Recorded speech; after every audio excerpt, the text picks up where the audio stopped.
Ce programme est une rediffusion. C'est pas normal. Une situation vous déplaît, vous en avez gros sur le cœur, vous êtes exaspéré par un certain nombre d'événements, Radio Côte d'Ivoire vous ouvre une lucarne pour crier votre mécontentement dans le bon ton, la courtoisie et le respect. Je dois contre le collège des professeurs. On dit code d'inscription en ligne, fiche de renseignements, affectés de l'élève, 6e et 5e, kit d'instruction des affectés de l'élève, 20 000, livret scolaire, RAM, chemise cartonnée et enveloppe imbrée. Je me plains contre cela. La ministre a dit que nous payer. Voilà, c'est pas normal ici. C'est moto, j'ai dit. Moto, ça fait accident, ça tue. Même les enfants, la maman justice, c'est quand ils les parlent. Ils ne vous écoutent non pas. Donc, vraiment, je voulais passer par vous pour lancer un message aux communautés. Il n'y a qu'à vraiment voir les enfants. Quand le chef de brigade du sous-préfet là, le maire est là. Mais ça vit tous les jours. Il y a quelque chose qui ne va pas du tout. Les lampadaires ne sont pas éclairés. Aujourd'hui où je vous parle, je peux dire que l'éclairage public, non pas. Le village est dans le noir. Voilà, donc vraiment, en tout cas, on demande pardon. Notre lampadaire, mon cri de cœur. C'est pas normal. Du lundi au vendredi, de 8h05 à 8h30.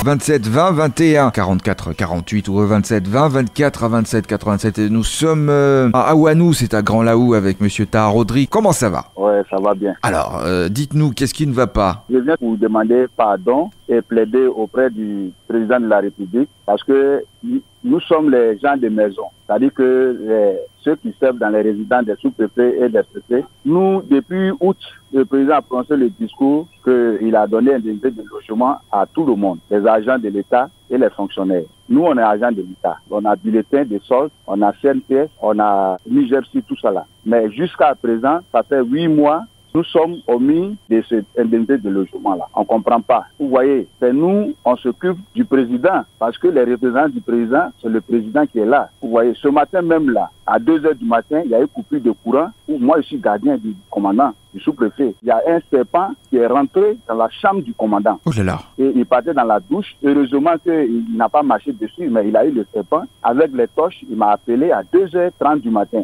Je suis allé fouiller dans les chambres, prendre les risques pour tuer le serpent et le faire sortir. C'est parce que Radio Côte d'Ivoire n'a pas de WhatsApp. Sinon, moi, j'allais envoyer l'image du serpent tout à l'heure. On aurait bien voulu voir ça. Vous voyez, donc je plaide, je demande pardon au président de la République de penser à nous. Nous aussi, on a des enfants, on met les enfants à l'école, indemnité de logement, on loue aussi des maisons. Ok, on dit on est agent de l'État.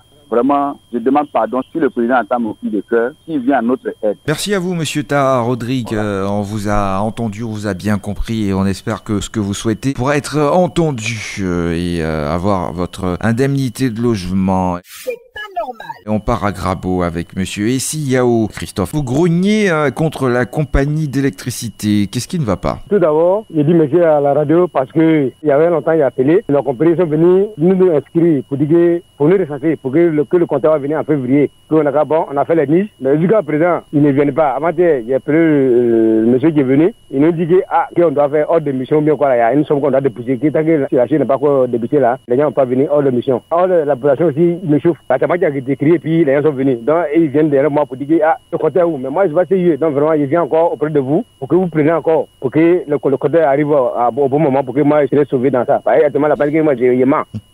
La première pas a été faite, mais il reste le compteur. Okay. On a fini. La souvenir de ça, tous les listes sont prêts. Mais ils ont dit février. Voilà, février est fini. Bon, c'est ça. Alors, dites-moi, c'est dans quelle localité? C'est à Grabo ou dans un village? Non, c'est à Desblablais. Ok. Normal. Et cette fois-ci, nous sommes à Danané avec Monsieur Douagui Batois, Amy. Vous grognez et vous dites que vous avez besoin de banque.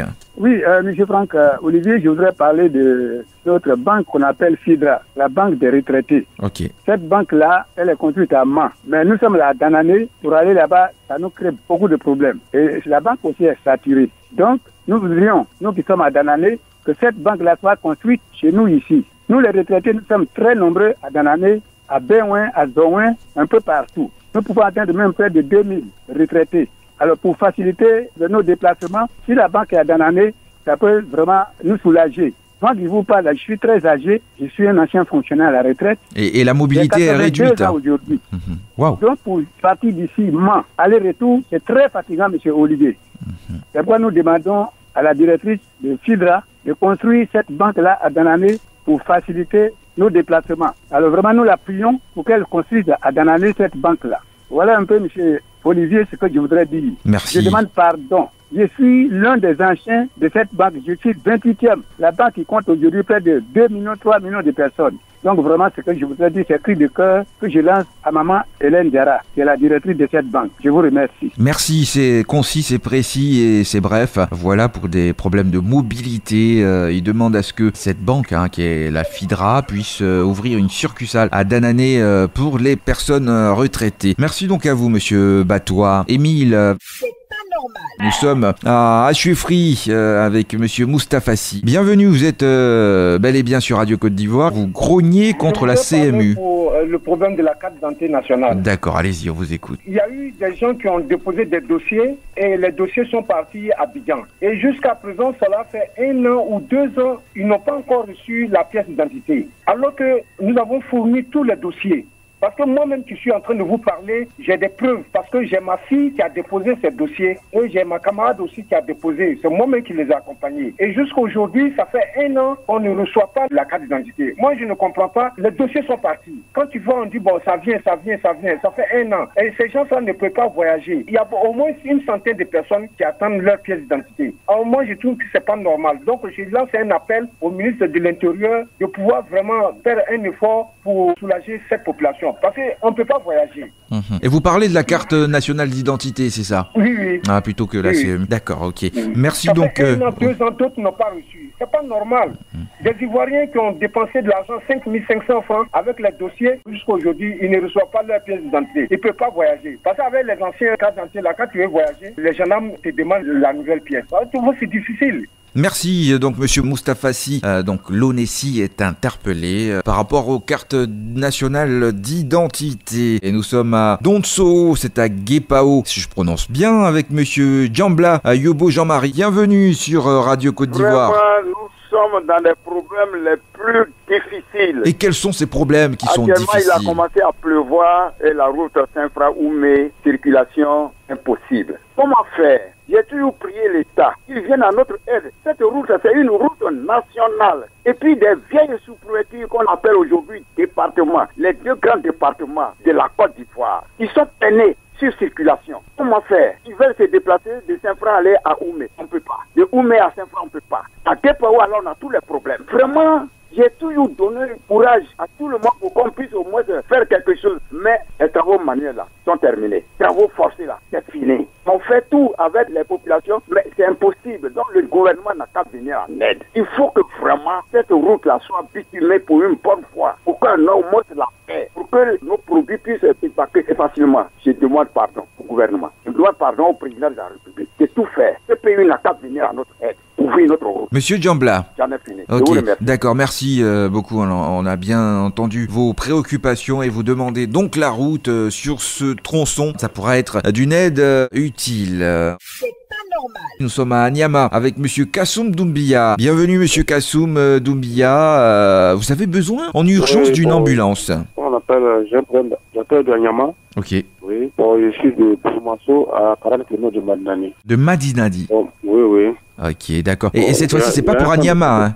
C'est pas pour Anyama que vous demandez, mais c'est plutôt pour la localité qui est proche de Madinani. Ok, allez-y. Oui.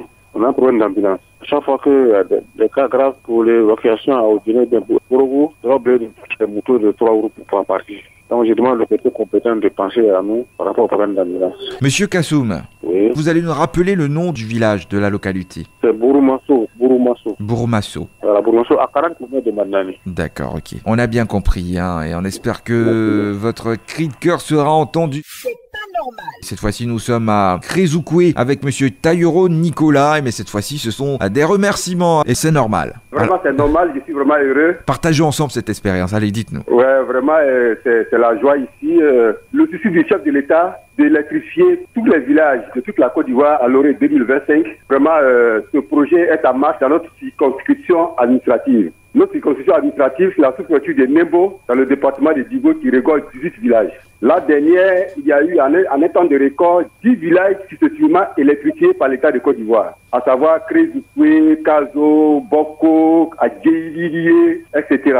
Mais tout récemment, le 3 mars dernier, il y a eu un autre village appelé Le Brélivier, appelé communément Aïdeko, qui vient d'être mis sous tension électrique. Il fallait être là-bas le 4, vraiment à Franck-Olivier, pour voir un délit d'une population vraiment délivrée, qui était en soi et qui scandait dans les rues. Merci, Excellence, Monsieur le Président de la République, Alassane Ouattara, de nous avoir délivrés et de nous avoir enlevés dans le noir. C'était vraiment fabuleux. Merci beaucoup au ministre Wakou Kofi Amédé, maire de Digo, ministre de l'équipement de la sécurité routière, qui nous avait vraiment rassuré que le Président de la République allait nous apporter la lumière. Les choses faites maintenant, nous nous disons merci, et plus haut, le chef de l'État, pour tout ce qu'il fait pour la circonscription de Nembo. Il ne nous reste que 3 villages. Il reste 3 villages à électrifier, à Bazalidier, à Kazalidier, et puis Koukouedou. Et récemment, maintenant, l'État a fait partie les poteaux à Koukouedou, donc je pense que dans un bref délai, les 3 villages qui restent, vraiment, nous allons boucler les 100%. Donc, c'est une voie de remerciement de toute une population, de toute une structure envers le chef de l'État qui fait beaucoup pour nous, que le Seigneur lui accorde vraiment la longévité.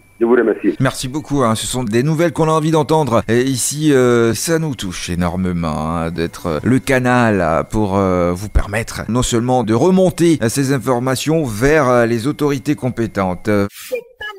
On part à Konofla. Monsieur Kofi Alain, alors on vous écoute, vous nous parlez de Côte d'Ivoire Énergie, c'est ça? Il y a au moins quelques temps, j'avais appelé pour les lieux en haute tension qui ont traversé nos forêts, nos plantations détruites. Maintenant, bon, jusque là, on attend le dédommagement. On nous fait signer des papiers et puis juste, on voit rien. Donc, j'appelle pour cela, quoi. Ben d'accord. Monsieur Kofi Alain, donc il nous a appelé pour parler de dédommagement. Selon lui, les lignes de haute tension traverseraient leur plantation. Nous sommes à Koumfao, précisément, avec Monsieur Solo Nabié. Alors, dites-nous, qu'est-ce qui ne va pas avec vous parlez d'eau? Monsieur Sanko-Dieu, parce que ce qui ne va pas chez nous, à Okraklo-Boya, c'est le problème château d'eau. D'accord, allez-y. Vraiment, la population souffre. Ils ont fini de faire forage, tout est placé, transport est dessus, mais ils n'ont pas encore activé pour que les populations puissent avoir l'eau pour consommer. Vraiment, ça fait trop mal. Mais même dans le centre de santé à Okraklo-Boya, ils utilisent l'eau rivière dans leur centre de santé à Okraklo-Boya. Vraiment, la population souffre. Il ne faut pas y voir attendre élection pour activer. Il n'a qu'à venir aider la population de Boya. Actuellement, on prend moto même. Là, tout le monde prend moto pour aller prendre l'eau à Yé, Morsan, Kouroa, Kodina, tout ça là pour aller chercher l'eau potable. Oh, il y a un château d'eau près de eux. Oh, c'est pas normal. À quelle heure tu vas aller puiser l'eau et puis tu vas venir enseigner les enfants? Vraiment, les fonctionnaires souffrent chez nous ici à Boya. Je vous demande beaucoup. L'État n'a qu'à voir ces cas-là pour que les fonctionnaires puissent avoir travaillé. Merci. À vous. Vous parlez des conditions difficiles des populations chez vous et on espère que tout ça pourra rentrer très très vite dans l'ordre. Merci donc à vous, Monsieur Solo Nabié. Nous sommes à Abobo Baoulé avec Monsieur Ouattara Bakari. Merci, bienvenue sur Radio Côte d'Ivoire. Oui. Contre la société d'enlèvement d'ordures. Allez-y.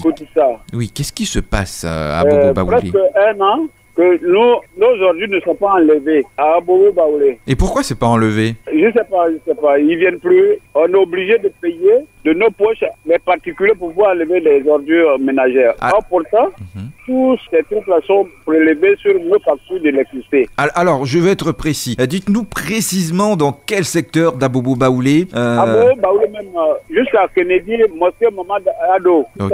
Tous ces différents sous-quartiers d'Abobo Baoulé, c'est ça? Ces secteurs. Hein. Donc, il n'y a pas d'enlèvement d'ordures. On est obligé de payer les particuliers pour pouvoir enlever les ordures de nos poches. Est-ce que vous avez remonté ces différentes informations à la mairie? Bon, ce qui n'a pas été fait. Presque 1 an, ça quand même, vraiment, c'est trop. C'est vrai que vous nous appelez pour décrier. On vous demandera de nous appeler sans cesse tant que ce problème n'est pas résolu. Essayez de vous rapprocher de la mairie et exposer ce problème pour savoir ce qu'ils vous diront. Ok. Ok. Merci beaucoup. Hein, et rappelez-nous quand vous pouvez. Ok. D'accord, ok.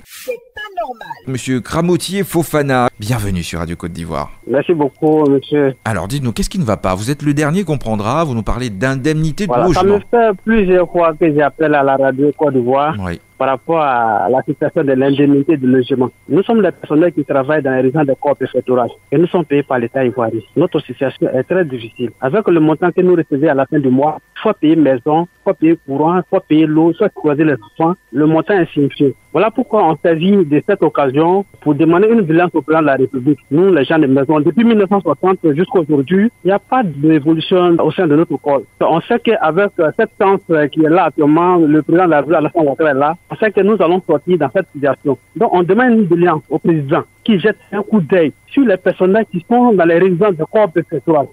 C'est eux qui font tout pour eux, tous les entretiens, tout pour que les ceux-là soient à l'aise pour travailler dans les régions comme département. Mais nous, notre situation est difficile. On est dans une condition très difficile. Le plus malheureux même là, c'est les gens de maison. Donc on demande à l'État de jeter un peu de coup d'œil sur les gens de maison. Vous voyez, en 2014, l'État a tout fait pour habiller les résidents de corps préfectoraux. Mais et les personnels qui travaillent alors, pourquoi vous ignorez? Il y a certaines injustices qui sont au sein de certains trucs. Le ministère de l'Intérieur a négligé ces personnels-là. C'est pas négligé. Je pense que des choses, des actions seront posées pour ma part, mais je ne pense pas que vous soyez négligé. Mais on est négligé depuis quand? Depuis en août. On est mal payé, on ne perçoit rien et on est au four au moulin. On fait tout possible. C'est au cas de la son à l'aise. Maintenant on est malheureux. On habille les résidents, on habille très bien, mais nous on nous oublie, on nous ignore. Donc avec cette chance de Alassane Ouattara, on lui demande une doléance. On veut saisir aussi sa chance-là pour qu'il prenne nous un peu, pour qu'on soit à l'aise. Donc c'est très difficile. Merci. Vous voulez envoyer une équipe sur le terrain pour vous renseigner tous ceux qui travaillent sur ces corps préfectoraux, comment ils sont.